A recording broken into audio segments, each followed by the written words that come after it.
Assalamu alaikum. All praise to Allah, my brother. That would be the introduction that you would hear from Malcolm X, your 1960s, to the Civil Rights Movement.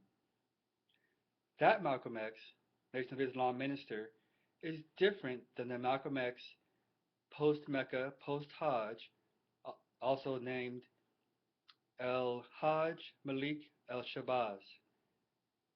You see, they're two distinctly different people, two different communication styles about the civil rights movement and how to go about it.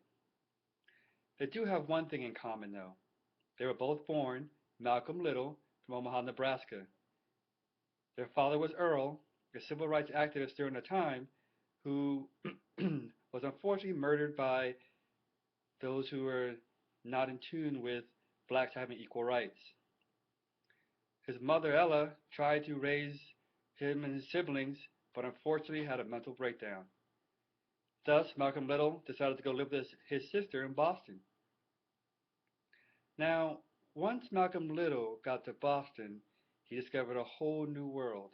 He was an intellectual high schooler thriving off of his studies and discontented with the lack of opportunity because of the color of his skin.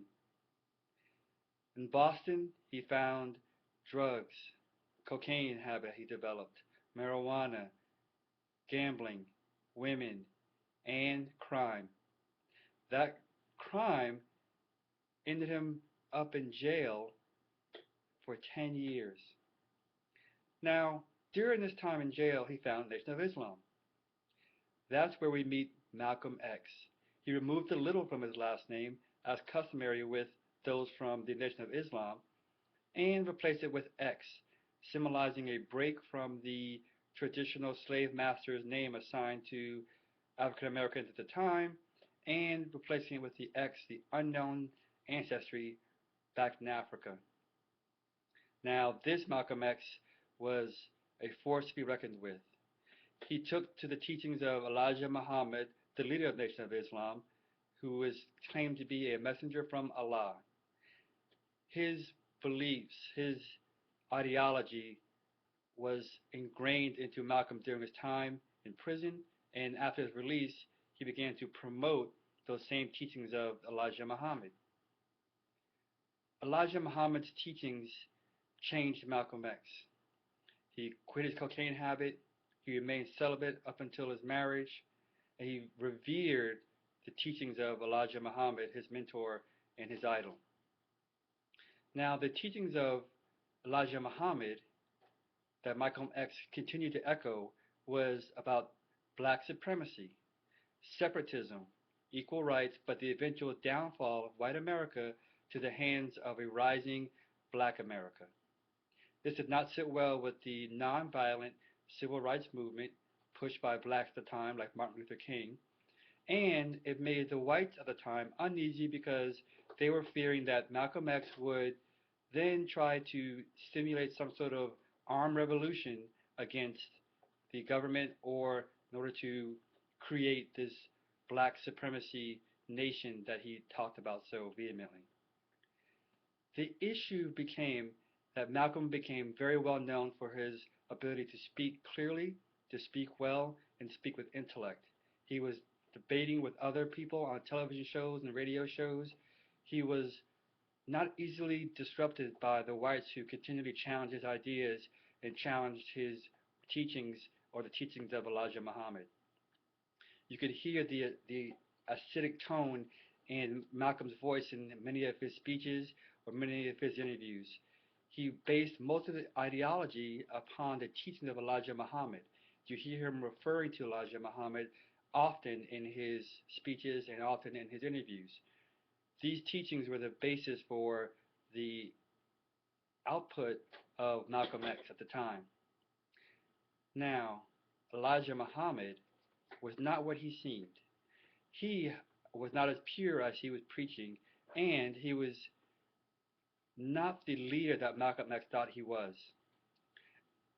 It was discovered that Elijah Muhammad had actually fathered 4 children out of wedlock. He had also not been living the pure life that he had required the rest of the Nation of Islam to live. This became as a shock to Malcolm X also led to Malcolm X's withdrawal from the Nation of Islam and from his beloved mentor Elijah Muhammad. Now, during that time, President Kennedy was assassinated. Elijah Muhammad ordered that all of the ministers of the Nation of Islam to be silent.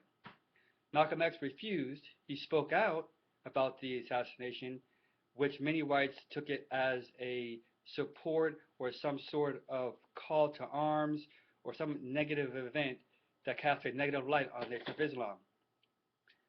Malcolm was censured for 90 days, which he adhered to, but then afterwards decided to break with the Nation of Islam for fear that Elijah Muhammad was trying to push him out or he was trying to silence the teachings of Malcolm X.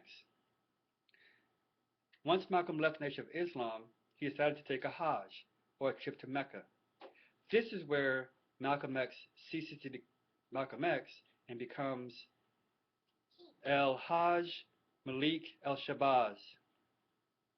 And this means that he has broken away from the identity of Nation of Islam.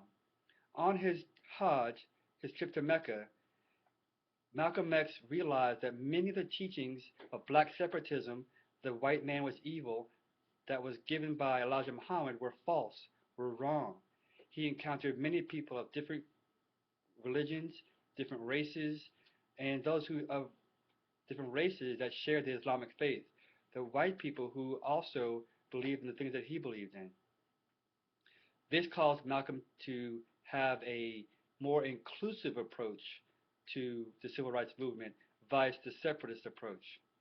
And once he returned to the United States, he started the Organization for African American Unity, where Malcolm decided to let all races talk about the oppressed people, or the oppression of people, and thus further the civil rights movement through a primarily nonviolent stance.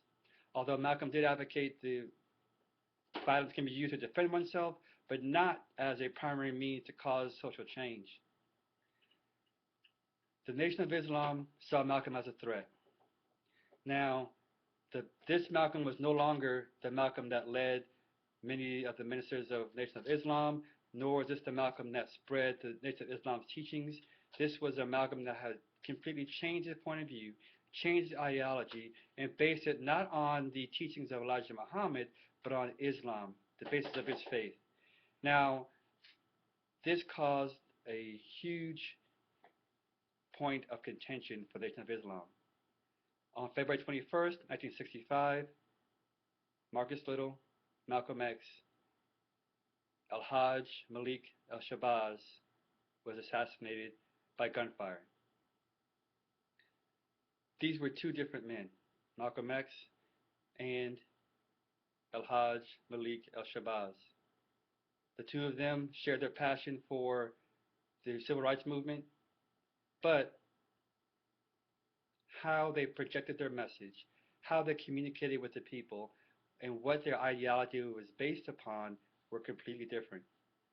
You can tell towards the end, before his last speech, that El-Hajj Malik El-Shabazz was tired. His house had just been firebombed earlier that week. His family barely escaped being killed. He was being pressured by the whites for creating social change. He was being hated by the Nation of Islam for his break with them. And so you hear a softer tone in his speech, but still passionate in what he's speaking about. Malcolm X was fiery, charismatic, and very passionate about the teachings of Elijah Muhammad, and based upon what Elijah Muhammad said was the ideology that Malcolm was preaching. These two different men had different communication skills and techniques, all for one great and common cause. Thank you.